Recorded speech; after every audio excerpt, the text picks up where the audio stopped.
History That Doesn't Suck is supported by Quince. There is nothing worse than feeling trapped in heavy clothes during a heat wave.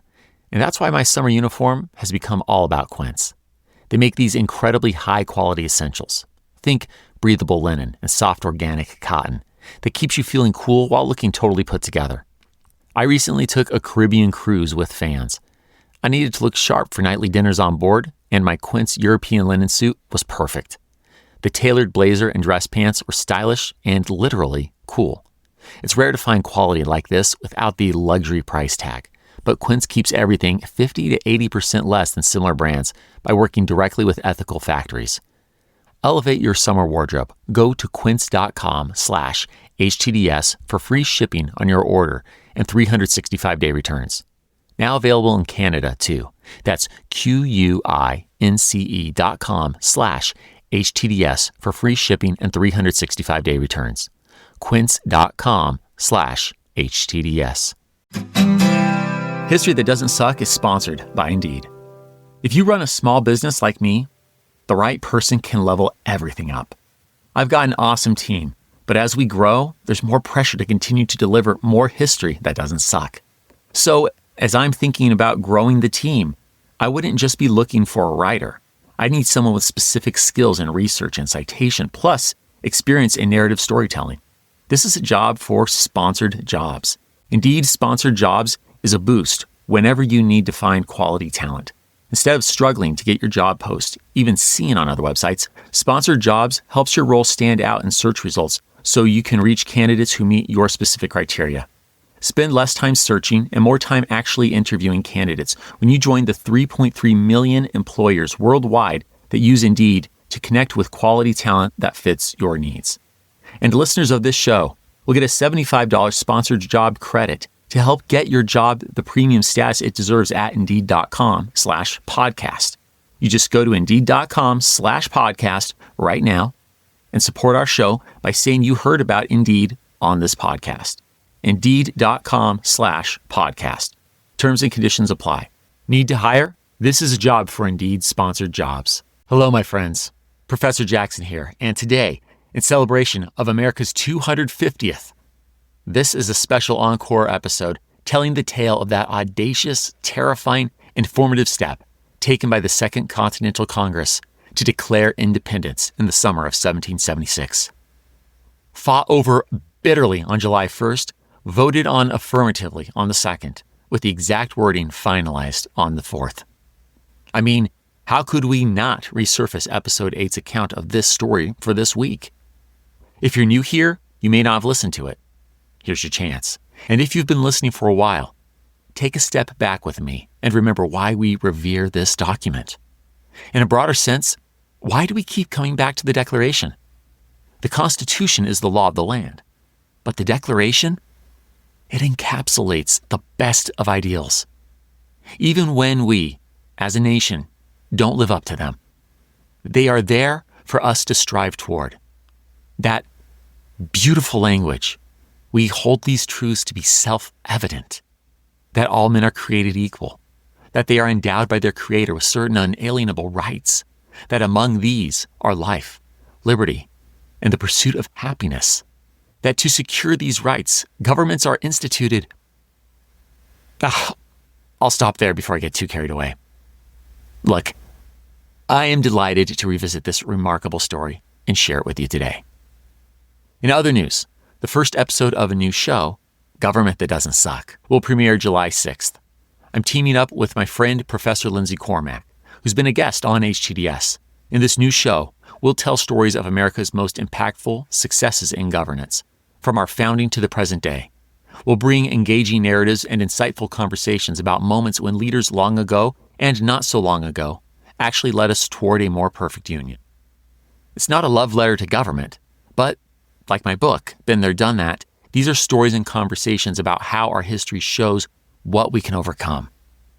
Finally, the next regular episode of HTDS will drop July 13th, when we get back to the war in the Pacific. Cheers to 250, and wishing you a happy and healthy 4th of July.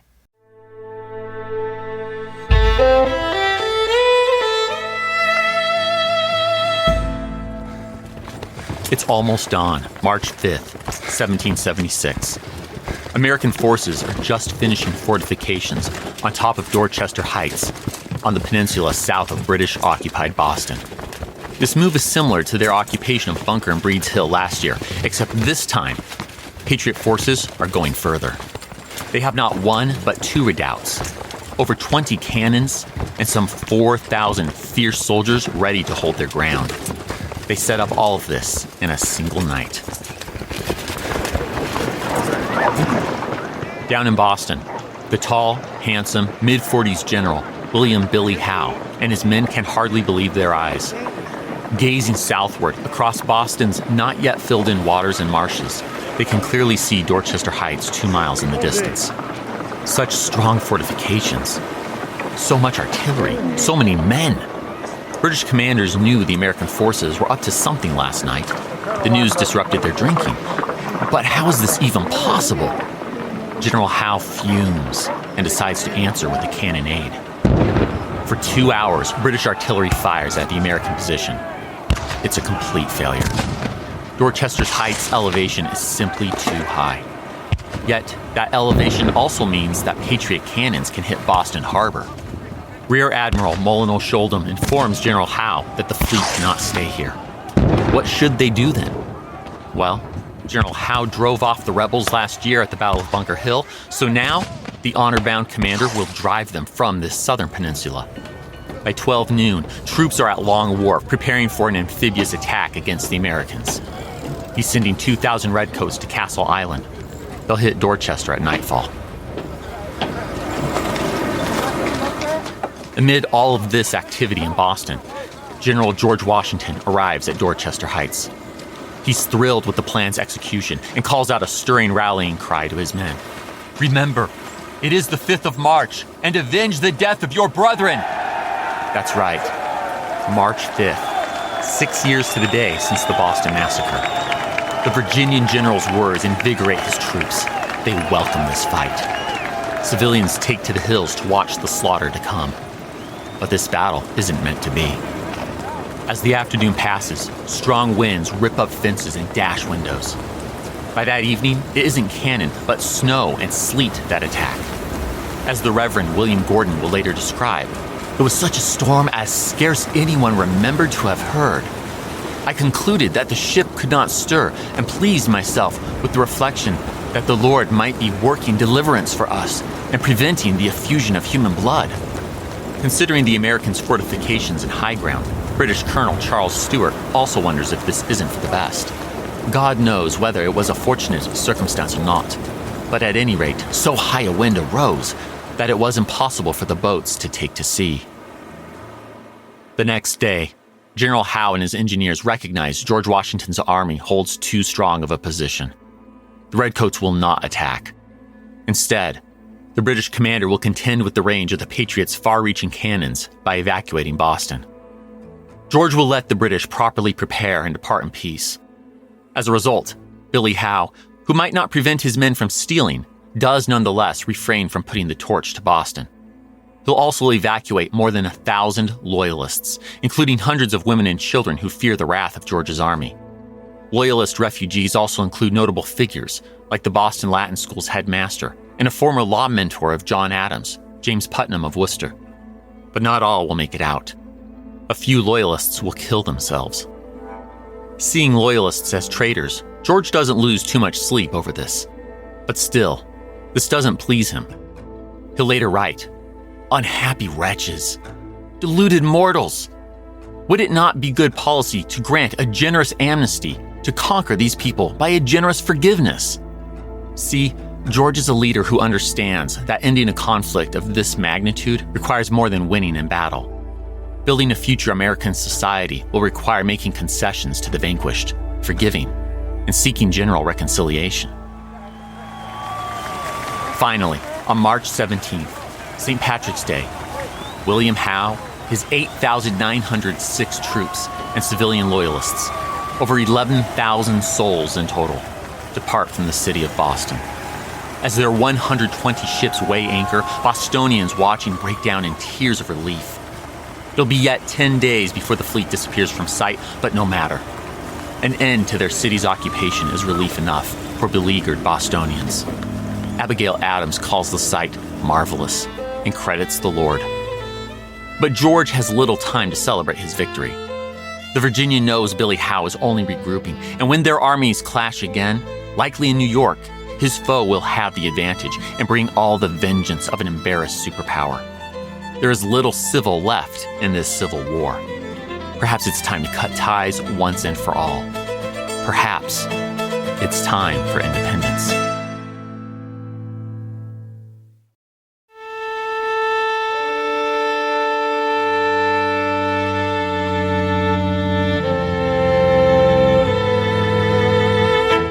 Welcome to History That Doesn't Suck. I'm your professor, Greg Jackson, and I'd like to tell you a story.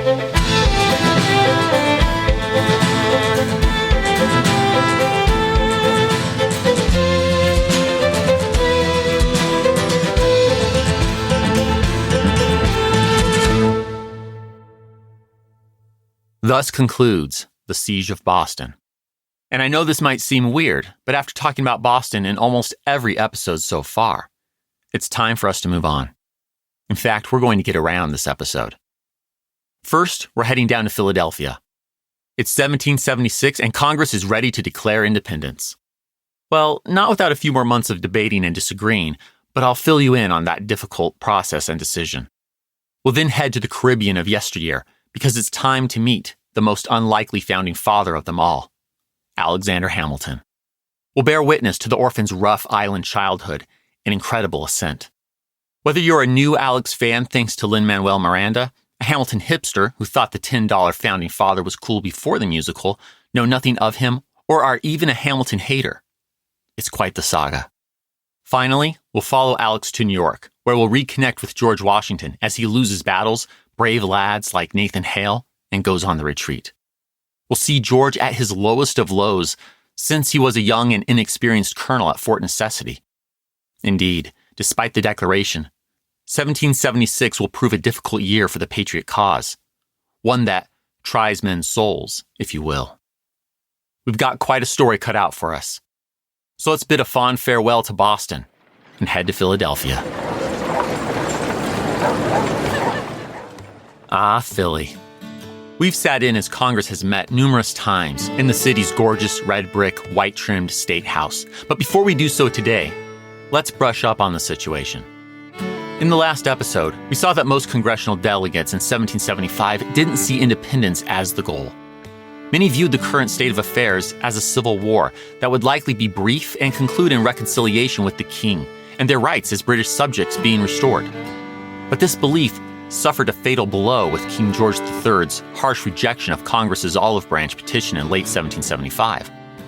And if the king's rejection put reconciliation on life support, Thomas Paine pulled the plug in January 1776, while George Washington drove the nail in the coffin by chasing General Howe from Boston in March. And now, in March 1776, we can see this evolution in Congress's views by looking at its actions. On March 3rd, 2 days before George even took Dorchester Heights, Congress sent Mr. Silas Deane across the Atlantic to try and convince France to get in the fight. That's a telling move.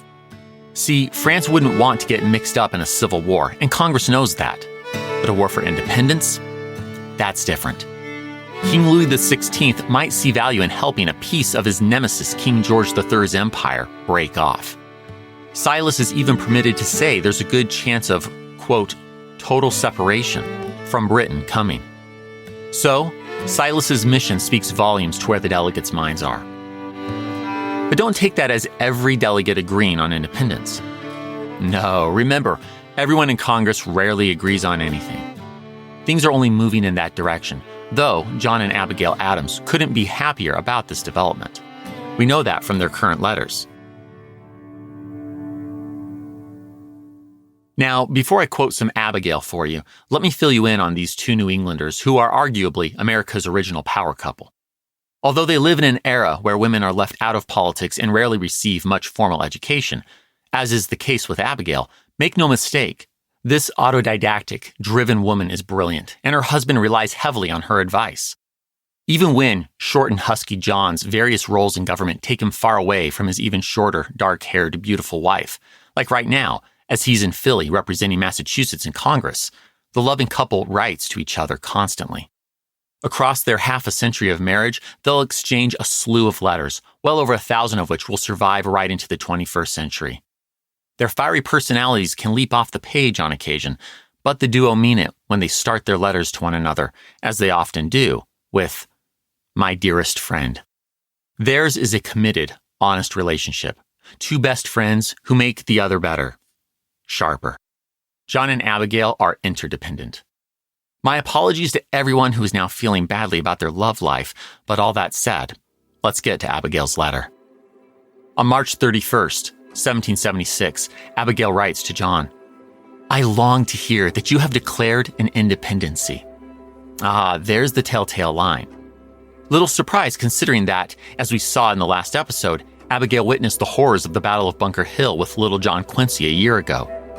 Of course she's come to this same conclusion, like so many other patriots in New England. But let's not stop her letter there. Seeing 2 steps ahead, Abigail also tells John that when the boys in Congress get around to creating new laws and a new government, they would do well not to leave women on the sidelines. To pick up with the very next clause of Abigail's letter, I quote, "And by the way, in the new code of laws, which I suppose it will be necessary for you to make, I desire you would remember the ladies and be more generous and favorable to them than your ancestors. Do not put such unlimited power in the hands of the husbands. Remember, all men would be tyrants if they could. If particular care and attention is not paid to the ladies, we are determined to foment a rebellion and will not hold ourselves bound by any laws in which we have no voice or representation." Did I say Abigail sees 2 steps ahead? Make that a century and a half ahead. Now, don't blame John too much. He'll be in England when the future U.S. Constitution is penned, but women will not receive the right to vote on a federal level until 1920. That's the year when, to use Abigail's words, the rebellion of several generations of American women will result in the U.S. Constitution's 19th Amendment, prohibiting federal or state laws from denying the right to vote on the basis of sex. But let's not get ahead of ourselves. Back to the path to declaring independence in 1776. As winter melts into spring, colonial governments start giving their congressional delegates permission to vote for independence. Some even begin bailing on their British monarchy-sanctioned colonial governments and establishing new patriot governments. Congress officially recommends all the colonies, or United Colonies, to quote the resolution, do this on May 10th. This august body doubles down on that 5 days later by adding a preamble that says, quote, "It is necessary that the exercise of every kind of authority under the said crown should be totally suppressed." Close quote. Ooh, rather forceful. But of course it is. John Adams wrote it. John is exuberant. He couldn't be happier as he sees the independence movement pick up steam. On May 20th, he writes to his fellow New England patriot, James Warren, "Every day rolls in upon us, independence like a torrent. What do you think must be my sensations when I see the Congress now daily passing resolutions which I most earnestly pressed for against wind and tide 12 months ago, and which I have now omitted to labor for a month together from that time to this?" Yeah, John's been angling for this for a long time. And only a few weeks later, the resolution he's really wanted comes before Congress.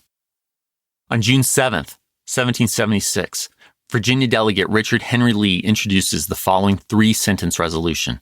I quote, "Resolved that these United Colonies are, and of a right ought to be, free and independent states, that they are absolved from all allegiance to the British Crown, and that all political connection between them and the state of Great Britain is, and ought to be totally dissolved, that it is expedient forthwith to take the most effectual measures for forming foreign alliances, that a plan of confederation be prepared and transmitted to the respective colonies for their consideration and approbation." Okay, this is it. The resolution for independence. Let me also highlight it calls for 2 other things: forming alliances with foreign powers that can help, for instance, France, and forming a confederation. That's right, we're not getting federal, just confederal. There is a significant difference.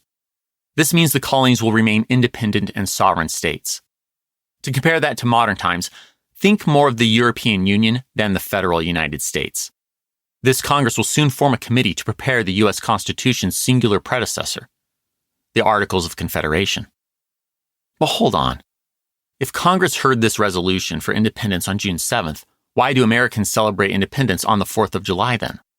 Well, independence is coming, but like I've said before and I will say again, not all of the delegates agree. Fight the urge to romanticize and think all the founding fathers agree all the time. Though fewer in number than previously, moderates still aren't game for independence. Nor are some of the colonies, particularly those in the mid-Atlantic. On June 10th, Congress decides to pump the brakes. It'll take up Richard's resolution again in 3 weeks. And yet, a 3-week reprieve from the issue proves to be just what some doubting delegates and colonies need to turn the corner.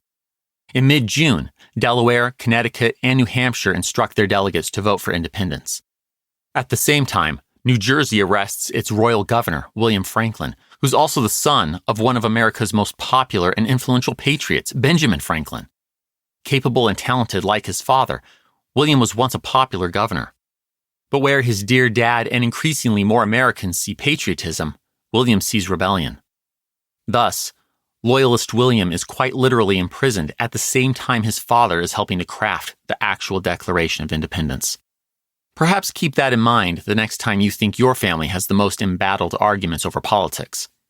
At least you're not on the opposite sides of a revolution. Their relationship will never recover. But speaking of the Declaration's writing, let's meet the 5-man committee Congress appoints on June 11th to draft it. Beyond Pennsylvania's Benjamin Franklin, they include John Adams of Massachusetts, Connecticut's Roger Sherman, New York's Robert Livingston, and finally, bringing in some Southern representation beside these Mid-Atlantic and New England types, the man of the hour, Virginia's Thomas Jefferson.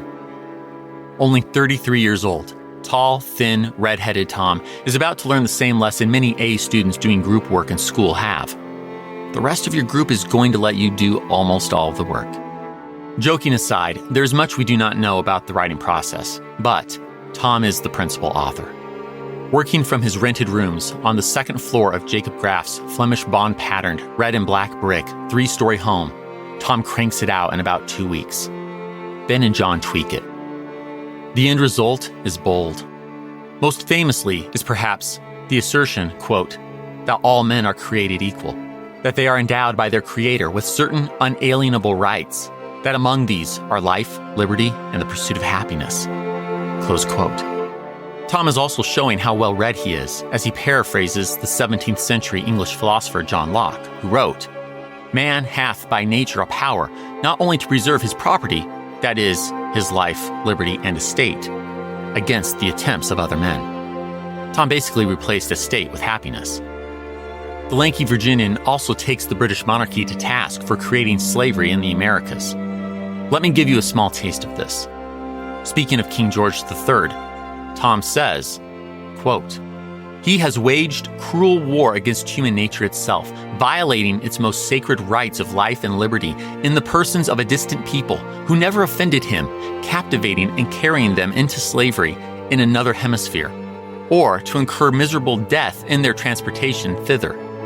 He is now exciting those very people to rise in arms among us and to purchase that liberty of which he has deprived them by murdering the people upon whom he also obtruded them, thus paying off former crimes committed against the liberties of one people with crimes which he urges them to commit against the lives of another." Close quote. I know. Seems odd for a slave owner to bring up slavery, yet in episode 5, we heard Tom make this same argument, blaming the British monarchy for the institution and sin of slavery in the Americas. And this time, the Virginian is writing after the Old Dominion's former royal governor, Lord Dunmore's 1775 proclamation offering liberty to any slaves and indentured servants willing to fight against the Patriots. Hence, Tom's position that His Majesty has denied African Americans freedom and is now seeking to use them to deny European Americans freedom. Tom is also conveniently absolving American slave owners of practicing slavery. Yet his is still an astoundingly honest position for a slave owner to take. In fact, Tom tells us it's too honest for many delegates. Here's how he says the Congress will react to his words on slavery. Quote, "The clause 2, reprobating the enslaving of inhabitants of Africa, was struck out in compliance to South Carolina and Georgia, who had never attempted to restrain the importation of slaves, and who, on the contrary, still wished to continue it. Our northern brethren also, I believe, felt a little tender on that under those censures, for though their people have very few slaves themselves, yet they had been pretty considerable carriers of them to others." Close quote. Well, there you have it. If we take Tom at his word, he made almost everyone uncomfortable. And that's why you may have never heard this part. It got cut out. The Declaration then gives a list of all the sins the Patriots charge against King George. I don't think we need to restate those. You've basically heard them in the past 7 episodes. So suffice it to say that Tom's draft is ready by June 28th, and days later, it's finally time for Congress to vote on Richard Henry Lee's resolution for independence.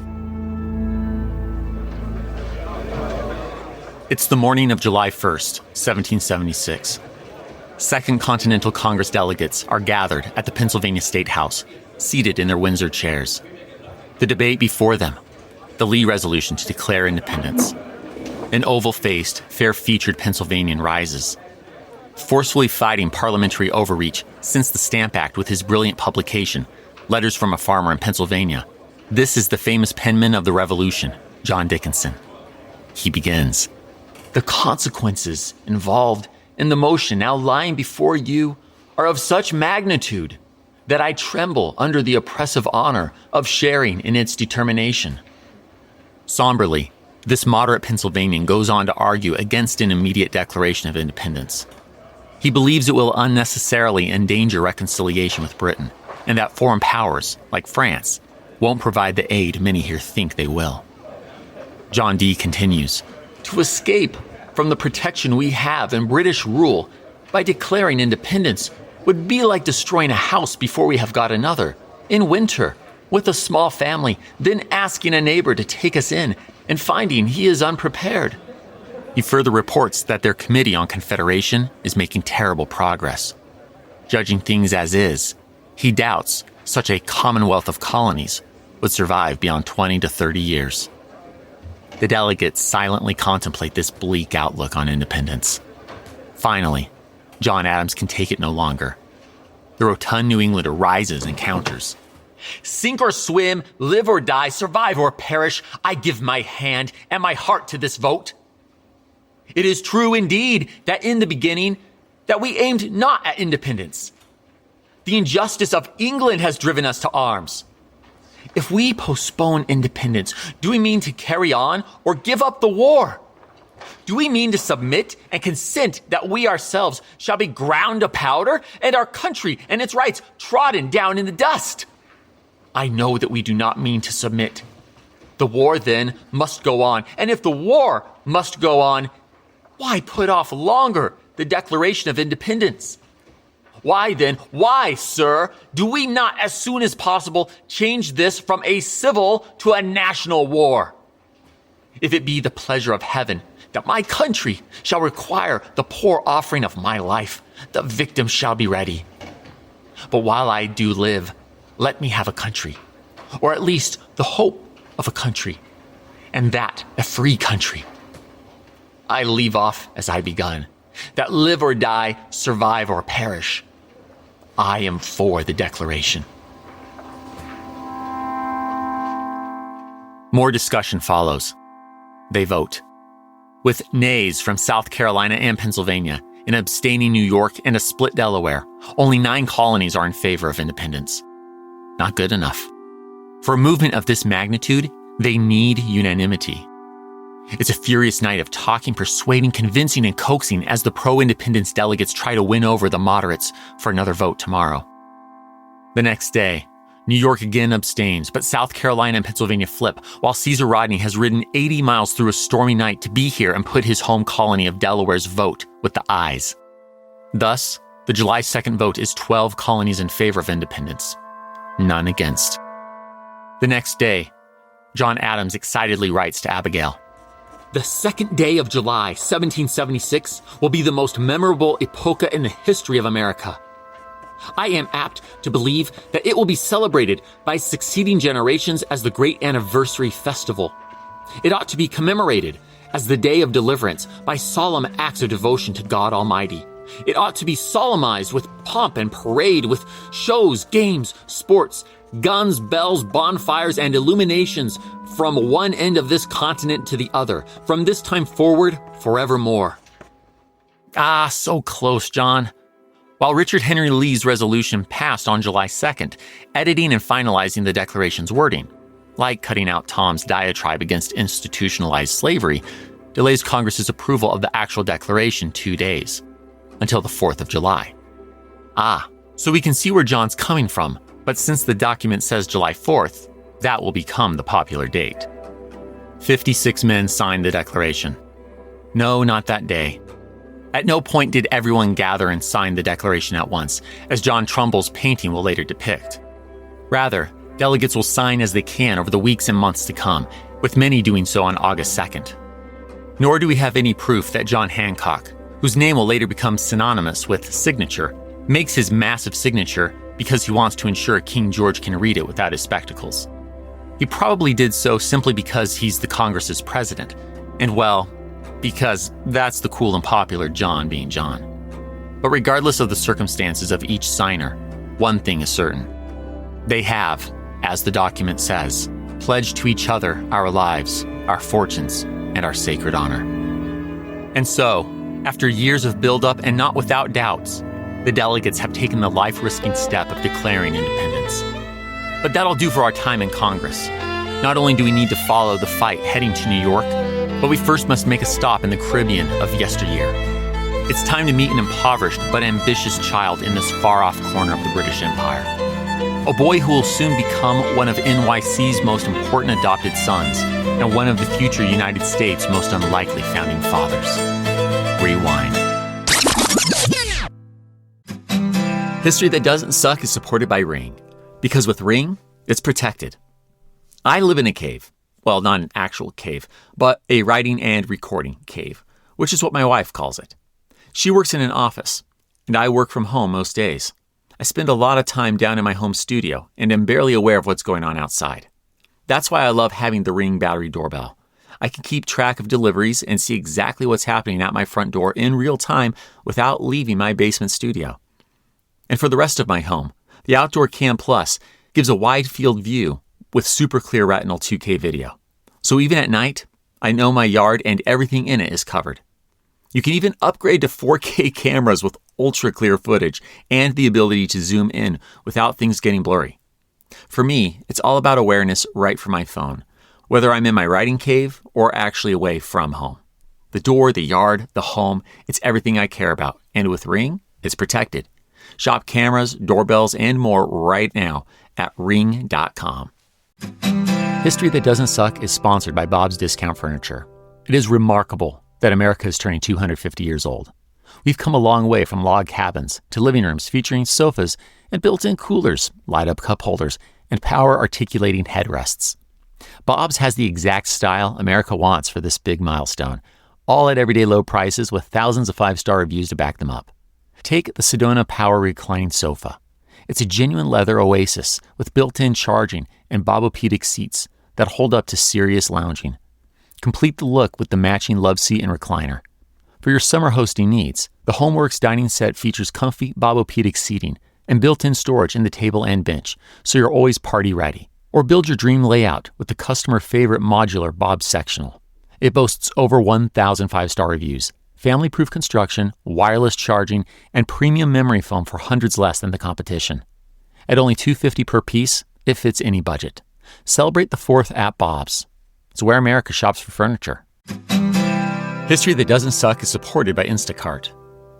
One thing I've really been trying to protect this summer is my time, especially weekends. I don't want to spend it running errands. That's why I started using Instacart. I can order everything I need from my favorite stores without leaving the house. What I love is being able to customize everything. I get my preferences saved to make sure everything is just right. The household shopping list is pretty specific about brands and produce, so I know I'm getting the brands and quality I want every time. Whether it's snacks, drinks, or ingredients for dinner, it just shows up the way I expect. And it's perfect for those last-minute plans. If friends are coming over, or I decide to cook instead of ordering in, I can quickly place an order and keep things moving. No extra stress, no extra trips. Instacart brings convenience, quality, and ease right to your door, so you can focus on what matters most. Download the Instacart app now and get groceries just how you like.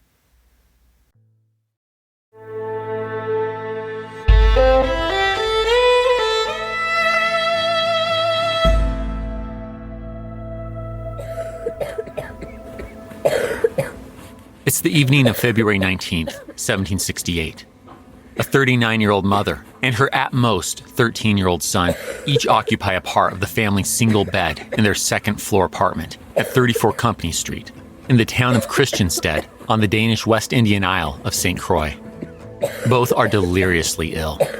Their misery has known no bounds as they've suffered for days, if not weeks, with rabid fever, chills, bloodletting treatments, and the expulsion of, well, everything from both ends. At least the youth's older brother is okay. And of course, there's the great comfort of their bond as mother and son. They have each other. But at some point this evening, as the blue-eyed, reddish-brown-haired child involuntarily shakes in the sweat-soaked bed, he notices his mother's stopped moving. Or does his older brother realize this first? We don't know the details, but I can only imagine the emotional wreck these boys must be when, at 9 p.m., they notice their half-French mother hasn't only stopped moving, she stopped breathing. I can almost hear their anguished cries. Maman? Lève-toi, maman. Non, non, lève-toi, lève-toi, maman. But no, she will neither wake nor rise, and already long abandoned by their father, the boys are now essentially orphans. Broke orphans at that, for within an hour, 5 probate court agents are at their home, itemizing and seizing personal property to satisfy their shopkeeping mother's debts before the body's even cold. And all the mourning, fevered younger brother can do, little Alex, that is, Alexander Hamilton, is sweat, cry, and shake. Before her death, Rachel and her boys, first James, then Alex, never really had it easy. Let me fill you in on Rachel's background. As a Protestant, or Huguenot, her French father, Jean Faucet, fled Louis XIV's France when His Majesty ended religious tolerance for non-Catholics by revoking the Edict of Nantes. Jean made his way to that region of the New World known for its sugar-producing islands, worked by kidnapped, enslaved Africans, the Caribbean, or the West Indies. As we saw in the 7 Years' War, European powers fight for control of these lucrative isles. Meanwhile, individual Europeans come here to make it rich, or get off the grid. Here, Jean made a life for himself as a physician with a British woman named Mary Uppington. In 1729, Mary gave birth to the 6th of their eventual 7 children. This was Rachel Fawcett. Rachel inherited a small fortune upon her father's death. It didn't last long. Her mother had the half-French girl married off at 16 to a Dane named Johann Lavian, and he quickly squandered it. In fact, Johann made Rachel's life so miserable, she left him. An undoubtedly painful move, given that she couldn't bring her baby boy, Peter. Enraged, Johann accused her of adultery and had her thrown in jail for a few months, as a man in this world can do if his wife takes off. We'll never know the truth of these charges, but regardless, Rachel was now considered a whore. Yet, in the early 1750s, Rachel found love on the nearby island of St. Kitts in the arms of a Scotsman, James Hamilton. James is of noble birth, but as the 4th of 11 kids, he knew it was not his lot in life to inherit. Thus, he set out to make his fortune in the Caribbean. That never happened, but he met Rachel and they had 2 sons, James Jr., then, on the British-controlled Caribbean island of Nevis, Alexander, who was born on January 11th, 1755 or 57. That's right. We know the day, but we aren't sure of the year. But in 1759, trouble emerged for the common-law married couple. Rachel's legal husband, Johann, formally filed for divorce. In the process, he stipulated that Rachel should have no claim to his property upon his death, that all should go to their son Peter and under no circumstances to her, and I quote, whore children. He means James Jr. and Alexander Hamilton. Johann got his divorce. He could remarry, Rachel could not. The court's decree forbade her, thus dooming Alex and his brother, legally, as bastards. This had likely impacted their lives already, The island's Anglican schools do not accept illegitimate children, which is perhaps why Alex's education on Nevis consisted of private tutoring from a Jewish woman and devouring his French-speaking mother's 34 multilingual books. But now, the boys had little hope of ever escaping their legally imposed illegitimacy. In 1765, the Hamiltons moved back to the currently Danish, future U.S. Virgin Island of St. Croix. It's not long after this that James Sr. abandoned his wife and boys. Does this have to do with the divorce? Finances? We'll never know for sure. Alex will stay in touch with him through letters, but the future founding father will never lay eyes on his own father again. The single mother then moved her 2 boys to the 2-story at 34 Company Street. The family lived upstairs. Rachel ran the dry goods store on the lower floor. And of course, that brings us back to where we met this family of 3. It's here that Rachel and Alex became incredibly sick. And then, today, February 19th, 1768, the young, beautiful mother died. Incredibly, Rachel's death isn't the young and lonely Hamilton boys' low point. The immediate aftermath might be, though. First, Rachel's ex, Johann, reemerges. His intervention ensures that the probate court awards what little inheritance Rachel leaves behind will go solely to her legitimate estranged son. In other words, his son, Peter. Now living in South Carolina and fairly successful, Peter comes to the isle in 1769 and swoops up all, not offering a penny to his destitute, orphaned half-brothers. Alex's only solace comes in the form of his Uncle James Lytton interceding to buy back Rachel's small library of books, which clearly mattered to the intellectual boy. But then, more death follows. Young Alex and James are entrusted to the care of their cousin, Peter Lytton, but only months later, he kills himself. He's found in bed, lying in his own blood. Their Uncle James dies only a month after that. In sum, the orphaned teenager's entire family in the West Indies is now dead. They're also illegitimate, penniless, and alone in this rough and tumble world where dueling is acceptable, pirates hang from the gallows, and the vast majority of the population are enslaved Africans who die so rapidly from overwork and tropical disease that the sugar plantation economy only functions because of the ongoing transatlantic slave trade. In fact, it's likely that witnessing the ugliness of slavery up close through his formative years is what will lead Alex to detest the practice, as he will his entire life. But truly, between fatherly abandonment, family deaths, and financial destitution, the boys have had to grow up quickly. But perhaps things are finally looking up for Alex. While his brother James turns to manual labor, Alex's brilliance, already evident, has landed the teen a clerk position at the mercantile firm of Beekman and Kruger. The future first U.S. Secretary of the Treasury is getting a taste of international trade, moving sugar, rice, flour, cattle, rum, rope, and, much to his displeasure, occasionally slaves. Alex deals in British pounds, pieces of 8, ducats, and other currencies. And yet he dreams of something bigger. Now more or less the adopted son of the successful merchant Thomas Stevens, Alex writes to the merchant's biological son and his fast friend, Edward Ned Stevens, now studying in New York. I would willingly risk my life, though not my character, to exalt my station. I wish there was a war. Well, that chance for valor is coming, but more immediate is a different kind of violence, a storm. On August 31st, 1772, a hurricane rips across the island of St. Croix. For 6 hours, waves thrash the coast, winds rip up trees and dash them against houses and buildings, sugar barrels and furniture fly, in some cases, miles. The sound of wind and crashing objects is only pierced by people's screams. The destruction is horrific. And yet, as Alex's biographer, Ron Chernow, will later put it, quote, "This natural calamity was to prove his salvation." Close quote. Still corresponding with his father, Alex writes to him describing the devastation. Before the youth sends it, though, Presbyterian minister Hugh Knox sees the letter. He's impressed and urges Alex to publish it in the Royal Danish American Gazette. Readers are floored. How can a teenage kid write so articulately? The business community, likely including a great deal of help from Alex's recently arrived, formerly New York-dwelling cousin, Anne, raises funds to send this kid to study in New York. They probably hope he'll come back to St. Croix, a well-educated doctor. He's never coming back. Sailing into Boston in 1773, Alex quickly heads to New York City. He makes acquaintances, then continues on to New Jersey to study at Elizabethtown Academy and acquire the Latin, Greek, and math his informal education didn't include but is needed for college.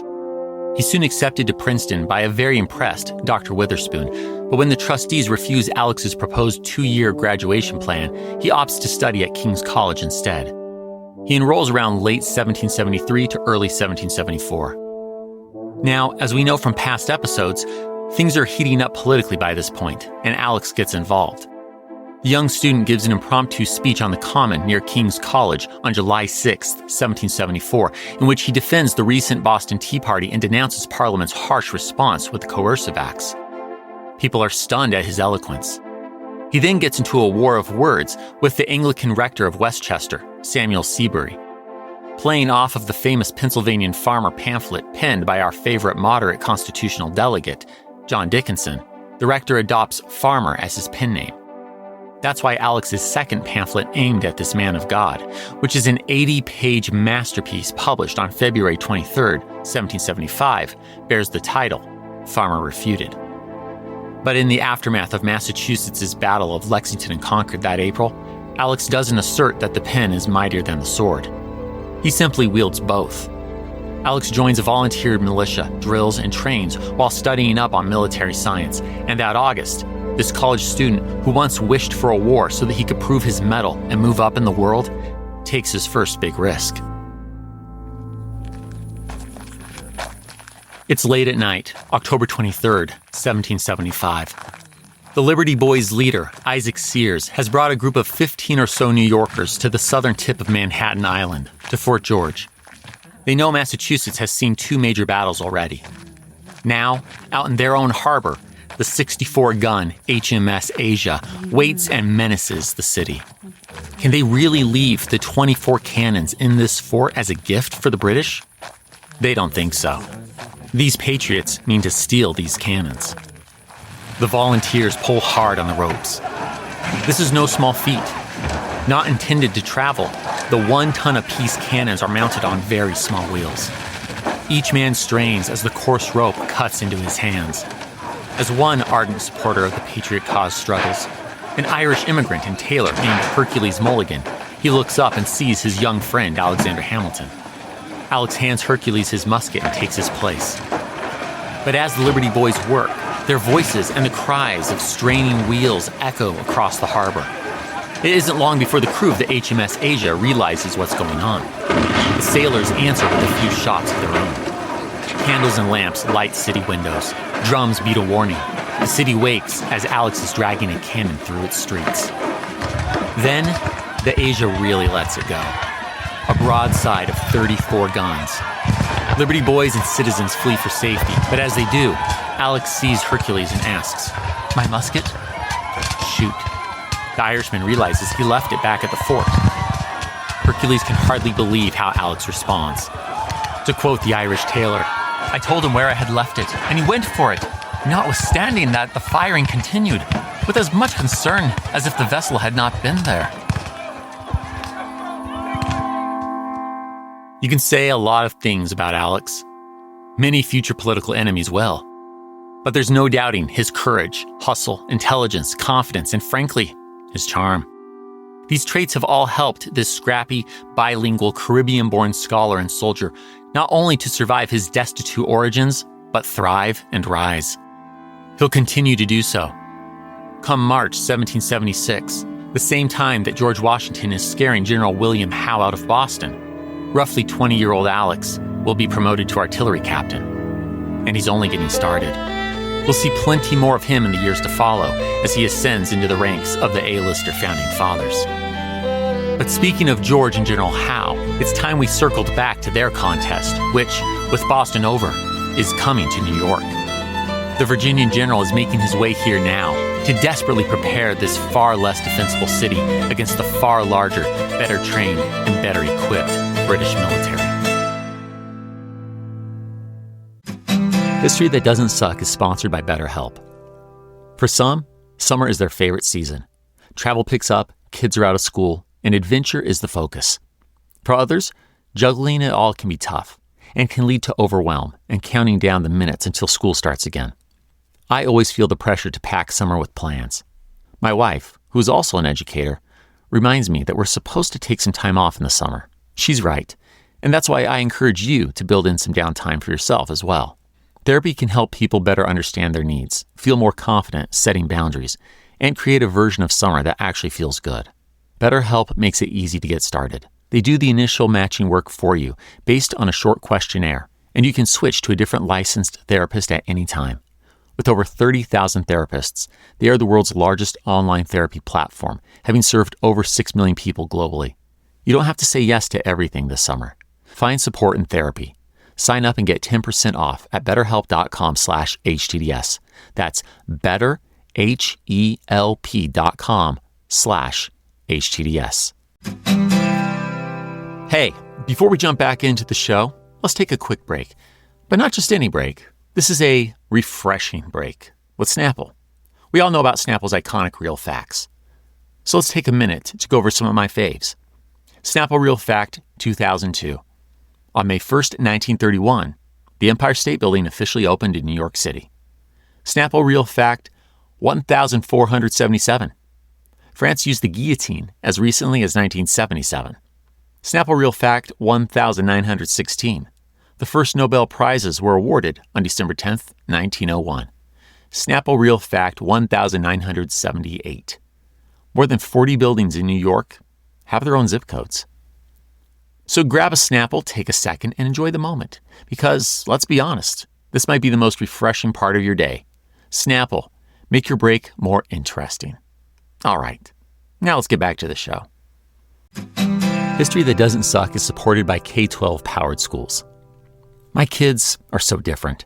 As summer hits, one is studying for the ACT. One couldn't be more excited for school to be out, and another couldn't be more excited for math camp. Their uniqueness invites me to reflect on the past school year.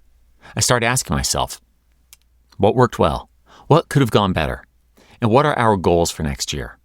If you're doing the same, it's well worth exploring all your options right now to make sure your child is comfortable, supported, and truly challenged in their learning environment for the year ahead. That's why I want to tell you about K-12 powered schools. K-12 offers tuition-free, accredited online public schools for students in kindergarten through 12th grade. This is different than traditional homeschooling because at K-12, students learn from state-certified teachers who are trained in online education. They provide personalized instruction and real-time support using hands-on innovative technology that makes learning interactive. Explore what's possible for your child with K-12 powered schools. Enroll online today at k12.com/HTDS. That's the letter K, the number 12.com/HTDS. k12.com/HTDS.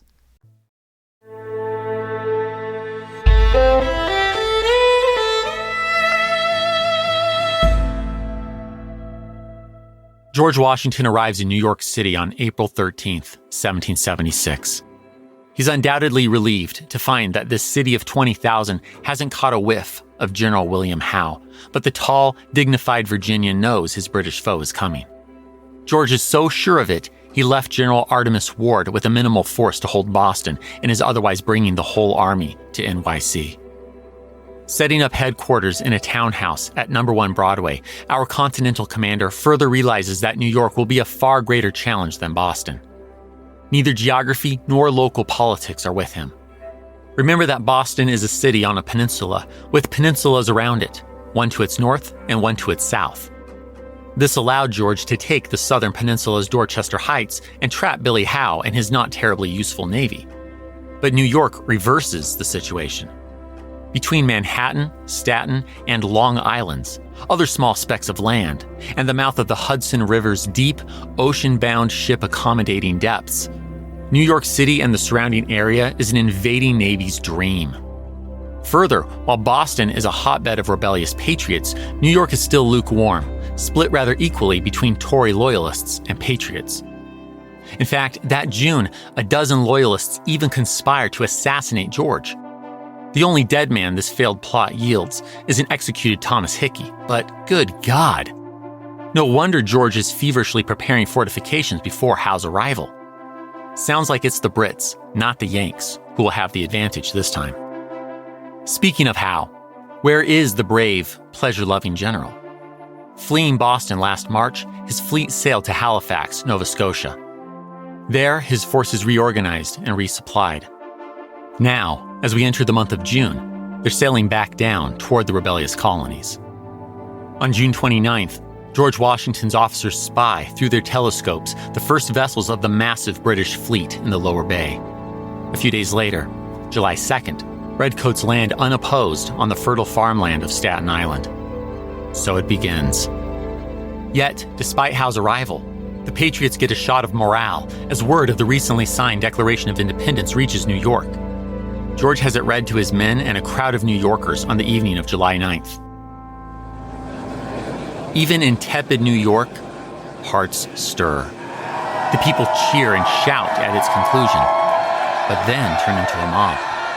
Armed with ropes and bars, they charge down to Bowling Green and pole over the lead equestrian statue of King George III, decapitate it, and mount the head on a spike. Not lacking a sense of irony, Patriots also melt the lead statue to make musket balls to shoot at His Majesty's troops. They'll need the ammo.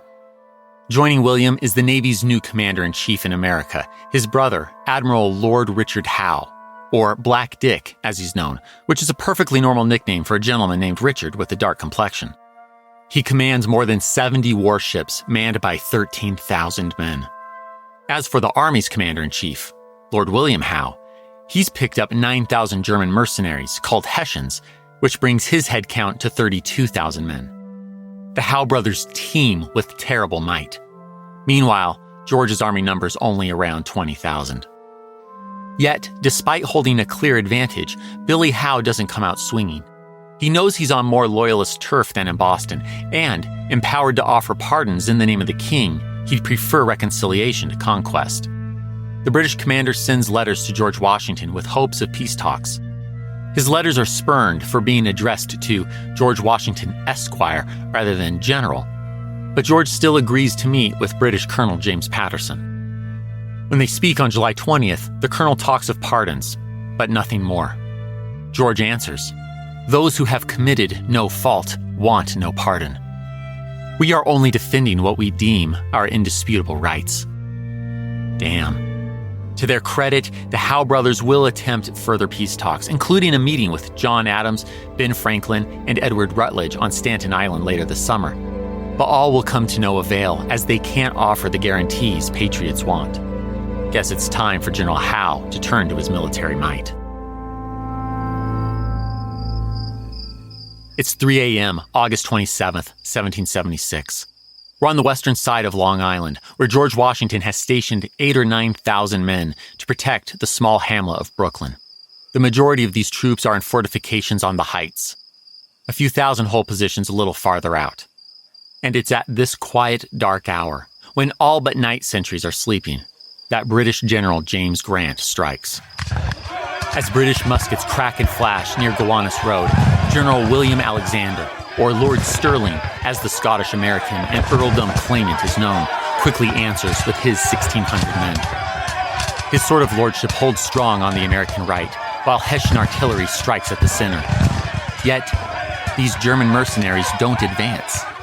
Convinced he has men to spare then, American General John Sullivan sends troops to reinforce Lord Stirling. The battle rages, and the Americans hold their own as the sun rises, but only until 9 a.m. Just then, 2 cannons fire from the American left. 2 British cannons, that is. Turns out the 3 a.m. attack was just a diversion, as Loyalist farmers led Generals William Howe, Henry Clinton, and Charles Cornwallis's forces on a night-long march along the little-known, barely observed, and unprotected Jamaica Pass. Having outflanked their foe, 10,000 redcoats charge in, as do the Hessians upon hearing the 2 cannon signal. Coming from NYC, George Washington crosses the East River with reinforcements just in time to witness defeat. This British plan, Clinton's plan, was brilliant. Apart from a few hundred brave Marylanders, American troops quickly collapse and flee to their fortifications. The British have pinned half of George's entire army in Brooklyn. Yet, General Howe doesn't press the attack. Possibly still hoping for peace, possibly hoping to avoid a rebel and redcoat bloodbath on the Americans' entrenched positions, possibly just his characteristic proclivity to procrastinate. Howe leaves George and his troops, for the moment, trapped at the island's edge. Wrong move. 2 nights later, amid the foul weather of August 29th, George begins ferrying his men across the East River back to Manhattan Island. Keenly aware of the danger if caught by the British, oarsmen must be grateful for the foul weather and fog as they row back and forth in the darkness for nearly 9 hours. Miraculously, this works. George has evacuated all 9,000 of his troops from Long Island to Manhattan. Witnesses say the Virginian general risked himself above all, refusing to cross until every one of his men had done so first. George's retreat was daring and brilliant. Still, the Battle of Long Island, with its costly 1,500 American casualties and thousands of desertions, was a major setback for the already outnumbered Patriots. George's army is in bad shape, and its inexperience is showing. On September 15th, 5 British warships provide cover as Redcoats and Hessians pour onto Manhattan's eastern shore, a few miles above NYC at Kips Bay. Terrified rookie American militiamen run from their shallow trenches. Freshly arriving brigades take one look at the scene, literally throw their muskets and flee. George Washington is livid. The Continental Commander-in-Chief throws his hat and yells, "Are these the men with whom I am to defend America? Good God, have I got such troops as these?" George has lost control of the southern tip of Manhattan, the 18th century limits of New York City. His forces take refuge in their fortifications further up the elongated island on Harlem Heights. The next day, George sees victory when a justifiably overconfident advanced guard of Redcoats gets sloppy and allows him to outflank them. Finally, this win, George's first since Boston, is a much-needed psychological reprieve. He also takes note of a very talented artillery captain named Alexander Hamilton. But this September 16th engagement was small, more of a skirmish. The Virginian general needs to turn things around, so he's trying everything, including espionage. George understands the value of good intel. But being a spy is dangerous in the 18th century. It's considered undignified and worthy of death. Because of that perspective, George is about to lose one of his young patriots. A Yale classmate of the future Culpeper spy ring leader Benjamin Talmadge, 21-year-old Connecticut officer Nathan Hale volunteered in early September to go behind enemy lines to gather intel. Whether he trusted the wrong people with his true identity or his loyalist cousin Samuel Hale identified him, we don't know. But Nathan gets caught on September 21st, just 1 week after the Harlem Heights engagement. General Howe himself interrogates Nathan. Carrying indicting papers, the too honest for his own good young Connecticut patriot confesses. And as spies have no right to a trial, the British execute Nathan by hanging the next day.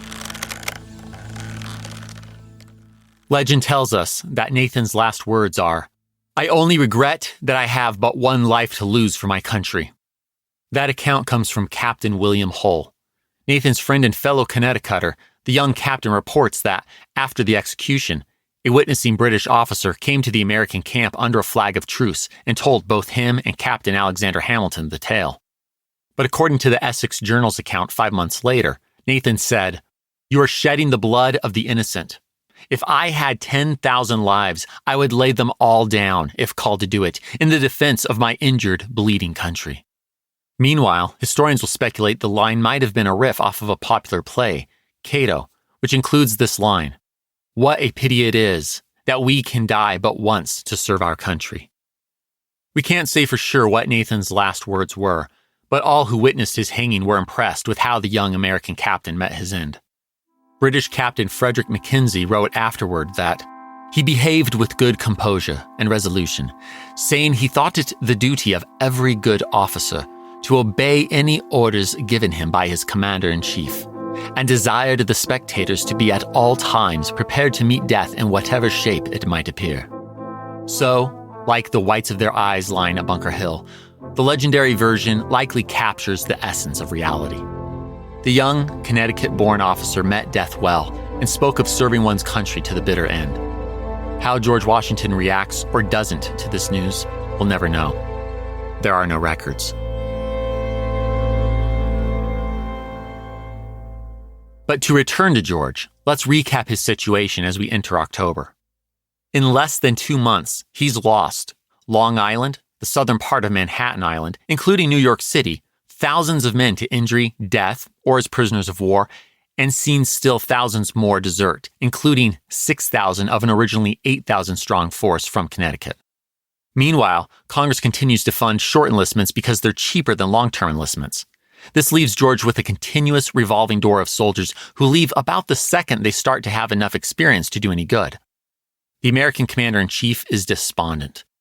On September 30th, he writes to his cousin, Lund Washington, in confidence, "I tell you that I never was in such an unhappy, divided state since I was born." Nor are things getting better. With New York's geography being a gift to naval powers, the British sail out on October 12th, going up the East River and into the connecting Long Island Sound. They're poised to box in the American army on Manhattan Island. Well, George can't have that, so he heads north to try and head them off. This leads to the Battle of White Plains on October 28th. The British suffer more casualties than the Americans, but it's another loss for George and another retreat in the dark of night. He moves his forces farther north still to the high ground of Newcastle. Now things are truly desperate. George simply does not have enough men. If he moves from his position, he gives the Redcoats access to New England. But if he stays put, the Redcoats might move on America's de facto capital of Philadelphia. Further, George still has troops down south in the area of Harlem. The Americans have a fort there, called Fort Washington, that sits on the edge of the Hudson River. Directly across the river, on the New Jersey side, they also have Fort Lee. These two forts protect against the British Navy making use of this wide waterway, so they're important too. How can George defend all of this? The Virginian splits his forces 4 ways. 1. Troops under the command of General Nathaniel Greene, aka the Fighting Quaker, will stay on the Hudson River at Forts Washington and Lee. 2. General William Heath will hold ground farther up north, to help if Forts Washington and Lee must be evacuated. 3. 7,000 troops will stay where they are now, even farther north at Newcastle, with George's English-born second in command, General Charles Lee. This will keep the Redcoats from sneaking off to New England. And 4, George is going to take a measly 2,000 or so men across the Hudson River to protect New Jersey and the way to Philadelphia. He'll pray to God that he can get more troops while in Jersey, and that, if a fight goes down on his side of the Hudson, Charles Lee will rush over and save him. But none of this works. After George crosses the Hudson to New Jersey on November 12th, the American commander is informed the British are moving with a massive force against the Manhattan-based Fort Washington. The poor, inexperienced Americans built too big of a fortification to protect. The British, who actually know what they're doing, noticed and are now moving in. It's an American debacle. Perhaps the only patriot hero here, as historian David McCullough posits, is 25-year-old Margaret Corbin. She takes over her husband John's cannon when he dies in action and continues firing until British grape shot severely wounds her, permanently injuring her left arm. George can only watch from the Hudson's New Jersey side as the British take the fort, its nearly 3,000 protectors and numerous cannons. Worse yet, it has a domino effect. Without Fort Washington, Fort Lee can't be defended either. Knowing this, George retreats, abandoning the fort to the British, who take it effortlessly on November 20th. George's reputation is in tatters. He hasn't looked this bad since he botched it at Fort Necessity in 1754, as I'm sure you recall from episode 1. People are doubting him.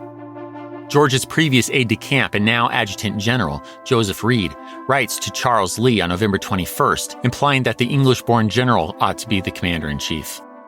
I do not mean to flatter, but I confess I do think that it is entirely owing to you that this army and the liberties of America, so far as they are dependent on it, are not totally cut off. Nor am I singular in my opinion. Every gentleman of the family, the officers and soldiers generally, have a confidence in you. I don't know if every officer actually agrees with Joseph that Charles Lee should replace George, but I can name one officer who does.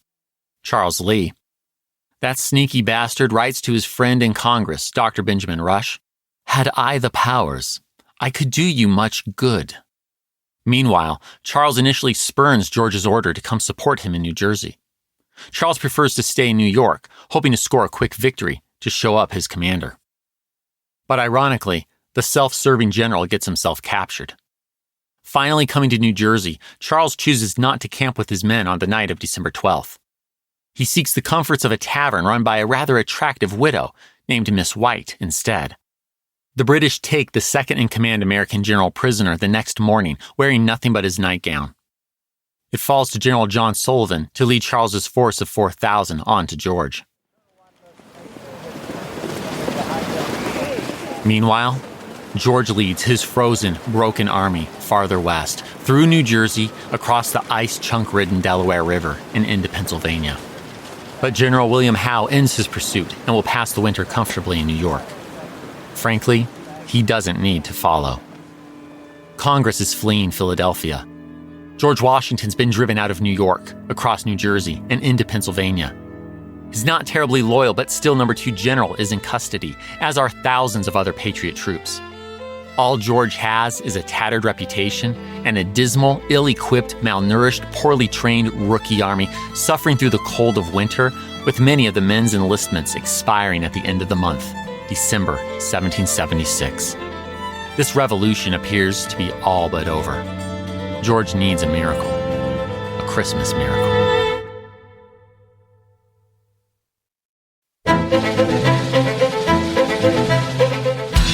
You don't brag about your car's resale value until years later, when it proves you made the right call. And Toyota makes that choice easy. For the 6th year in a row, Toyota was named the best resale value brand by Kelley Blue Book, with Camry, Tacoma, and 4Runner all earning best in class. Because when you buy a vehicle that's built to last, you drive away with value you can count on. Shop Toyota.com to learn more. Vehicles projected resale value and best resale value awards are specific to the 2026 model year. For more information, visit KelleyBlueBooksKBB.com. Toyota, let's go places.